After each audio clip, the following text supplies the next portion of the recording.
Assalamualaikum warahmatullahi wabarakatuh. Selamat pagi dan salam sejahtera bagi kita semua. Yang terhormat dosen pengampu Bapak Haji Elman Nafidzi SEI ME dan teman-teman yang berbahagia. Puji syukur marilah kita panjatkan kepada Allah Subhanahu wa Ta'ala atas rahmat berupa kesehatan sehingga kita bisa berkumpul di pertemuan kali ini. Tak lupa pula sholawat dan salam semoga selalu tercurahkan kepada junjungan kita Rasulullah Shallallahu Alaihi Wasallam. Topik yang akan kami bahas yaitu mengenai 1. Pengertian ulumul hadis, 2. Perkembangan ulumul hadis, 3. Cabang-cabang ulumul hadis. Acara yang pertama adalah pembukaan. Marilah kita mengucapkan basmalah terlebih dahulu. Bismillahirrahmanirrahim. Perkenalkan.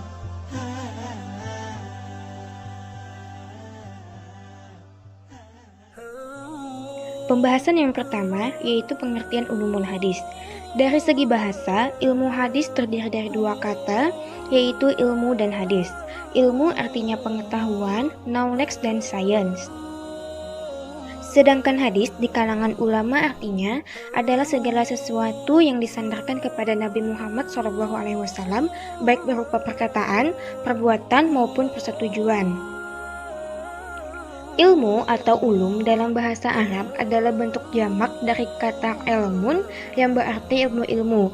Dengan demikian, gabungan kata ulumul al-hadis mengandung pengertian ilmu-ilmu yang membahas atau berkaitan dengan hadis Nabi Muhammad SAW. Menurut para ulama mutakaddimin, ilmu hadis adalah ilmu yang membahas tata cara persambungan hadis sampai kepada Rasulullah. Dari sisi seluk-beluk para perawinya, kedobitan, keadilan, dan bersambung tidaknya mata rantai sanad. Ulama mutakhirin membagi ilmu hadis menjadi 2. Yang pertama adalah ilmu hadis riwayah, adalah ilmu hadis yang khusus berhubungan dengan riwayah, yakni ilmu yang meliputi pemindahan atau periwayatan perkataan, perbuatan, ketetapan dan sifat Nabi SAW, pencatatannya dan penguraian lafaz-lafaznya. Yang kedua, ilmu hadis dirayah adalah ilmu yang mempelajari hakikat periwayatan, syarat-syarat, macam-macam sesuatu yang diriwayatkan, serta hal-hal yang terkait dengannya.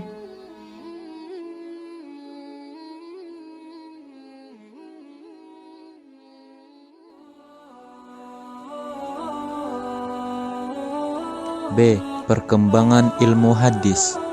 Pada dasarnya, ulumul hadis telah lahir sejak dimulainya periwayatan hadis di dalam Islam, terutama setelah Rasul Shallallahu Alaihi Wasallam wafat. Ketika umat merasakan perlunya menghimpun hadis-hadis Rasul Shallallahu Alaihi Wasallam, dikarenakan adanya kekhawatiran hadis-hadis tersebut akan hilang atau lenyap, para sahabat mulai giat melakukan pencatatan dan periwayatan hadis. Kondisi hadis pada masa Nabi secara umum tidak tercatat, bahkan secara umum dilarang oleh Rasulullah Shallallahu Alaihi Wasallam untuk menulisnya.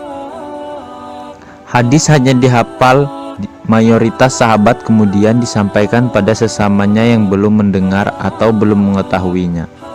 Karena tidak seluruh sahabat dapat hadir di majelis Nabi Shallallahu Alaihi Wasallam dan tidak seluruhnya menemani beliau.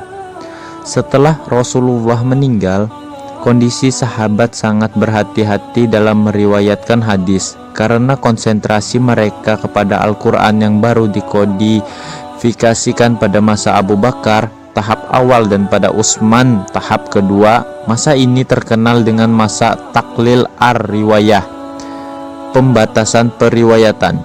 Para sahabat tidak meriwayatkan hadis kecuali disertai dengan saksi dan bersumpah bahwa hadis yang ia riwayatkan benar-benar dari Rasulullah Shallallahu Alaihi Wasallam.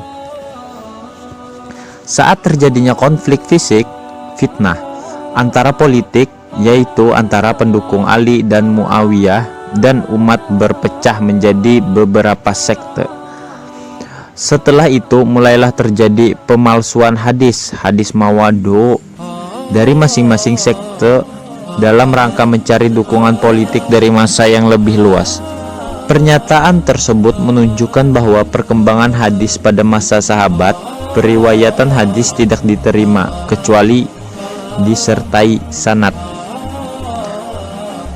Dan pada saat itu telah timbul pembicaraan periwayat mana yang adil dan mana yang cacat, sanad, mana yang terputus dan mana yang bersambung, dan cacat yang tersembunyi. Sekalipun sederhana, karena pada masa itu masih sedikit sekali di antara periwayat yang cacat keadilannya. Pada abad kedua Hijriah, ketika hadis telah dibukukan secara resmi atas prakarsa Khalifah Umar Abdul Al-Aziz dan dimotori oleh Muhammad Ibnu Muslim Ibnu Syihab Al-Zuhri, para ulama yang bertugas dalam menghimpun dan membukukan hadis tersebut menerapkan ketentuan-ketentuan ilmu hadis yang sudah ada dan berkembang sampai pada masa mereka. Mereka memperhatikan ketentuan-ketentuan hadis sahih. Demikian juga keadaan para perawinya. Pada abad ketiga Hijriah, yang dikenal dengan masa keemasan dalam sejarah perkembangan hadis, mulailah ketentuan-ketentuan dalam rumusan kaidah-kaidah hadis ditulis dan dibukukan, namun masih bersifat parsial. Pada abad keempat dan kelima Hijriah, mulailah ditulis secara khusus kitab-kitab yang membahas tentang ilmu hadis yang bersifat komprehensif.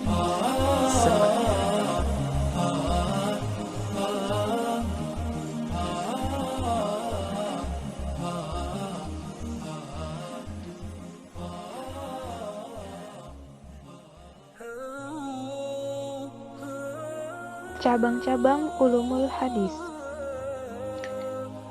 Ilmu Rijal al-Hadis. Rijal al-Hadis berasal dari dua kata, yaitu rijal dan hadis. Kata rijal dalam istilah hadis adalah orang yang menerima hadis dari seseorang dan menyampaikan hadis yang telah diterimanya kepada orang lain. Ilmu ini mempunyai beberapa cabang di dalamnya. Ilmu Tarik al-Ruwah, yaitu ilmu yang mempelajari para periwayat hadis dari segi yang berkaitan dengan periwayatan hadis. Ilmu Al-Jar wa Al-Ta'dil, yaitu ilmu yang menerangkan tentang cacat dan keadilan para periwayat hadis, menggunakan redaksi khusus dan membahas pula tingkatan-tingkatan redaksi itu. Ilmu Gharib al-Hadis, yaitu ilmu yang menerangkan makna kalimat yang terdapat dalam matan hadis, yang sulit diketahui dan jarang dipakai oleh umum. Ilmu ini menjelaskan suatu hadis yang samar maknanya. Ilmu Mukhtalif al-Hadis wa Mushkili, yaitu ilmu yang membahas tentang hadis-hadis yang secara lahiriah bertentangan, dengan maksud untuk menghilangkan pertentangan itu atau menyesuaikan dan mengkompromikannya, sebagaimana pembahasan hadis-hadis yang sulit dipahami hingga hilang kesulitan itu dan menjadi jelas hakikatnya.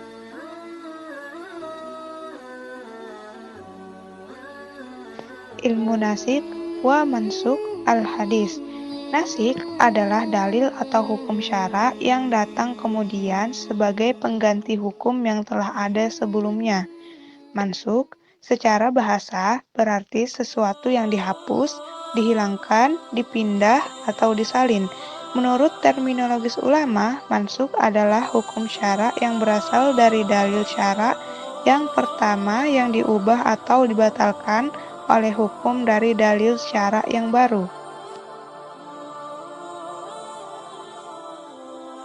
Ilmu Asbab Wurud al-Hadis, yaitu ilmu yang menerangkan sebab-sebab Nabi menyampaikan sabdanya dan masa-masa Nabi menuturkannya. Ilmu ini mempunyai kaidah-kaidah yang menerangkan tentang latar belakang dan sebab-sebab adanya hadis.